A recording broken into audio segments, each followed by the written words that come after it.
রোগীদের জন্য বড় সুখবর। আগরতলার জিবি হাসপাতালে চালু হলো অত্যাধুনিক সুপার স্পেশালিটি ব্লক। উন্নত চিকিৎসার ক্ষেত্রে আরো এক ধাপ। জীবিতে নিলে মরে যাবেন গা, খালি কয়। বলা উচিত GB Agartala government medical college এবং জিবি হসপিটাল মানুষের একটা আস্থার বিষয়, একটা বিশ্বাসের বিষয়টা। আমি অনেক সময় অনেক পেশেন্ট বলি এমুক নার্সিংহোমে নিয়ে গেছে, এমুক জায়গায় নিয়ে গেছে। আমি বললাম যাবে না, না কোনো একটা প্রবলেম যদি হয়, সিরিয়াস প্রবলেম, তখন কিন্তু ওই নার্সিংহোম আপনাকে বাঁচাতে পারবে না, ওই পাঠাতে হবে জিবিতে।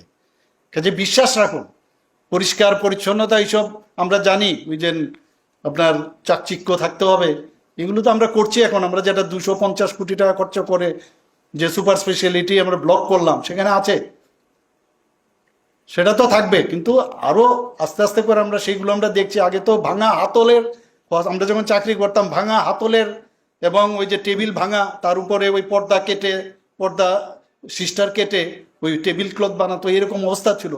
এখন কর্পোরেট সেক্টর আসাতে আমাদের যে মানুষের আশা আকাঙ্ক্ষা কিন্তু অনেকটা বাড়িয়ে দিয়েছে। আমরাও চাইছি যে এই ধরনের ব্যবস্থা সমস্ত হসপিটালে হোক, এবং সেইভাবে আমরাও কাজ করছি।